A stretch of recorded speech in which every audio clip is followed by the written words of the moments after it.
Hey guys, welcome back to News to Astonishment. We discuss comics, movies, games, and more. And today I'm going to be doing a review of Wonder Woman 1984. So, if you want to go ahead and catch 1984 Wonder Woman, you can watch it on HBO Max or in the movie theaters as you wish. Either option is great. I just so happened to watch Wonder Woman 1984 on Christmas night. So, I had gotten back home from my family's house and, out of town.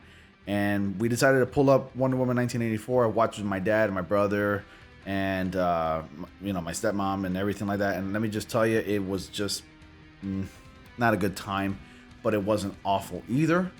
But with all that being said, let's go ahead and get to the review. Now, before I get started, I just want to let you know, if you guys never had the chance to watch Wonder Woman 1984, I'm not going to spoil anything for you, but I think you might want to save yourself the time, because honestly, I think the first movie is the superior movie. So what I mean by that is that Wonder Woman 1984 has a very simplistic narrative. There's a MacGuffin involved, and a certain person wants to get their hands on that said MacGuffin in order to grant themselves a certain ability. So sorry if I'm being very vague, but if I spoil anything, you guys are probably not going to get interested in it. But let me just say, it's a little cliche, it's a little silly, it's a little stupid, honestly. And honestly, I don't think it really was necessary. We really didn't need this movie. The narrative is very simple. There isn't really exactly a villain in this movie, to my surprise. Because in the end, it all ended up being like, I guess, a huge misunderstanding. I like the fact that you're able to relate this said character that wanted to get their hands on this certain MacGuffin item in this movie. But in the end, it was all simplistic. It was a little too stretched out, in my opinion. This movie was a little too long. It was a lot longer than it had to be. The movie runs at 2.5 hours, and it could have been cut. Like, certain scenes could have been cut. It could have been shortened just to make it an even 2 hours. This movie did not have to be 2.5 hours. Honestly, you do not need to make a movie so long in order to be considered a good movie. I mean, I think you can make a decent film at a 2-hour runtime, even at an hour and 50 minutes runtime. But yeah, so this movie is a little long, and if you don't like long, boring movies, then this movie is not for you. Now, if you're a fan of the Wonder Woman IP, you may have a good time. My, few complaints that I have about this movie is that there's not enough Wonder Woman. Now, I don't have any complaints about the performances. Like Gal Gadot and Chris Pine and all the other actors that are in this movie deliver great performances. It's just the runtime and the writing and the narrative, the oversimplistic narrative. I wish certain things were a little bit different in the narrative. I wish we saw a lot more Wonder Woman. To my surprise, there wasn't a lot of Wonder Woman in this film. She's not exactly in the movie too much. We see more of Diana Prince. I understand that they wanted to spend more time with that character in this movie, but we, I guess, get to see more of the humanization of Diana Prince, and how she misses Stephen Trevor and stuff like that. Now, I'm giving away a little bit of a spoiler there, but you've all seen the trailers. To your surprise, or to our surprise, the character of Stephen Trevor, played by Chris Pine, comes back miraculously in some way. And how he comes back, I'm not going to say, but when it happened, the delivery felt a little underwhelming, just like the so-called villain of the movie felt a little underwhelming as well. It was kind of a little stupid, honestly, in my opinion. But overall, this movie was just okay. It wasn't awful, and it wasn't good either. Again, the performances are great, and as always, Gal Gadot delivers a great performance as the Wonder Woman character, and the narrative is very simple.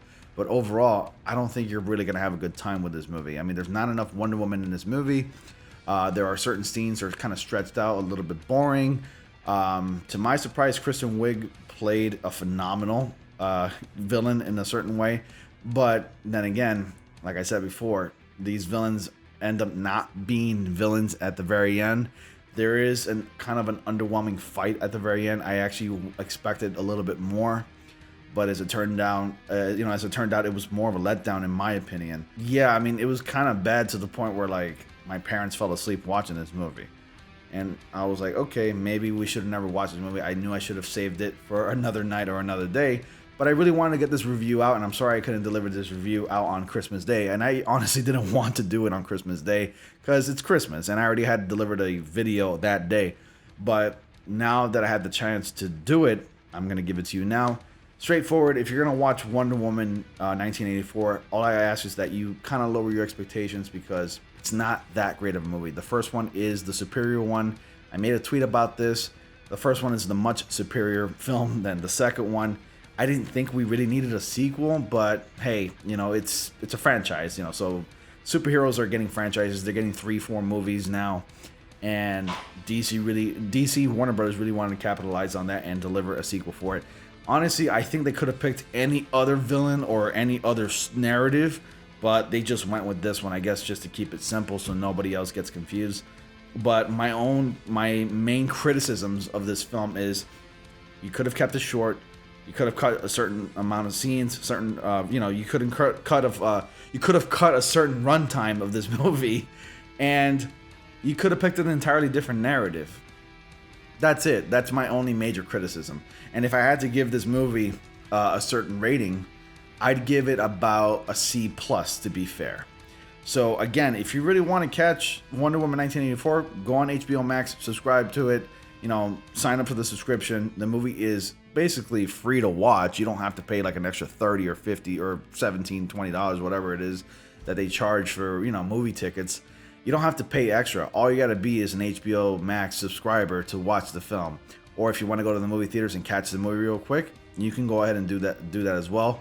Be very careful while you go do that. That's pretty much it. Anyways, my overall thoughts: movies pretty straightforward with a simplistic narrative, kind of boring in certain parts. Could have cut the runtime here and there.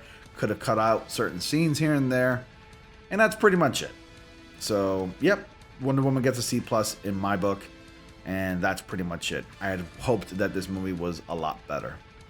Anyways, guys, that's it for the review tonight. Thank you so much for watching. Be sure to like, comment, subscribe, and click on bell notifications so y'all don't miss anything. And as always, I will see you all in the next comic panel.